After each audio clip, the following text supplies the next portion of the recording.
दोस्तों मेडिसिन का काम होता है लोगों की जिंदगी बचाना। पर क्या हो जब उसी मेडिसिन के इनटेक की वजह से कई बच्चों की जान चली जाए? क्या हो जब उस मेडिसिन के इनटेक की वजह से लोग बीमार पड़ने लगे?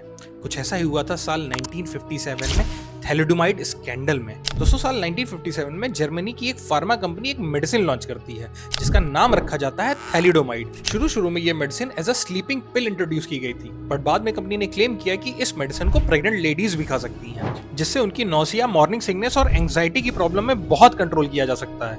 कंपनी ने इस मेडिसिन की मार्केटिंग के लिए बहुत बड़े-बड़े पोस्टर्स लगाए जिसमें लिखा था a gift for the motherhood. Pregnant ladies में ये मेडिसिन इतनी पॉपुलर हो गई थी कि अपने लॉन्च के मात्र 4 साल के अंदर ये टोटल 46 कंट्रीज में सेल होने लगी। अलग-अलग देशों में अलग-अलग नामों से थैलिडोमाइड बिना किसी प्रिस्क्रिप्शन के ही दुकानों में बिकना स्टार्ट हो जाती हैं। पर शायद किसी को उस वक्त ये अंदाजा नहीं था कि ये मेडिसिन अपने साथ में एक ट्रेजेडी लेकर के आ रही है। 1958 में डॉक्टर्स ने कुछ पैटर्न नोटिस किया।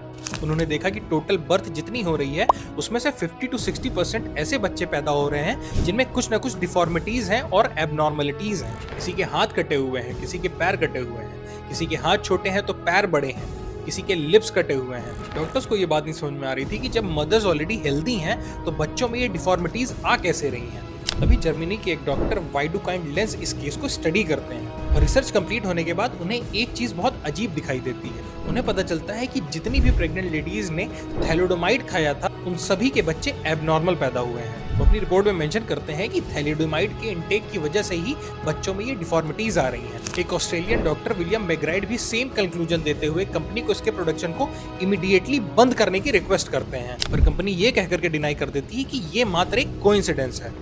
पर डॉक्टर्स के एविडेंस इतने स्ट्रांग थे कि आखिरकार कोर्ट को भी बीच में इंटरवीन करना पड़ता है। पर हद तो तब हो जाती है जब सब कुछ जानते हुए भी यूएस की एक कंपनी रिचर्डसन मेरिल इस मेडिसिन को यूएस में बेचने के लिए एफडीए का अप्रूवल मांगने लगती है। पर एफडीए की एक senior lady doctor Frances Oldham Kelsey इसका अप्रूवल देने से मना कर देती हैं, ये कह करके कि ये मेडिसिन पहले ही प्रेग्नेंट लेडीज की सेफ्टी टेस्टिंग में फेल हो चुकी है। उस वक्त के प्रेसिडेंट जॉन एफ कैनेडी को जब ये बात पता चलती है तो ये डॉक्टर किल्सी को अवार्ड भी देते हैं, ये कह करके कि उनकी वजह से आज कई यूएस बच्चों की जान बच गई है। आखिरकार इन सब इंसिडेंट्स के बाद 1961 में थैलिडोमाइड विड्रॉ कर ली जाती है। तब तक 10,000 से ज्यादा बच्चे अलग अलग डिफॉर्मिटीज के साथ पैदा हो चुके थे। आधे से ज्यादा बच्चे जो इस मेडिसिन का शिकार हुए थे वो तो साल भर के अंदर मर भी गए। इसके बाद जब मीडिया में फैली तो मीडिया ने इसे biggest medical disaster in history बोला। इस घटना के बाद ड्रग सेफ्टी लॉज में कई बदलाव किए गए और एफडीए रेगुलेशंस एक्ट को और स्ट्रिक्ट कर दिया गया। थैलिडोमाइड के कुछ सर्वाइवर्स आज भी जिंदा हैं, कुछ व्हील चेयर पर और कुछ बिना हाथों के, लेकिन उन्होंने जिंदगी के दर्द को अपनी ताकत बनाते हुए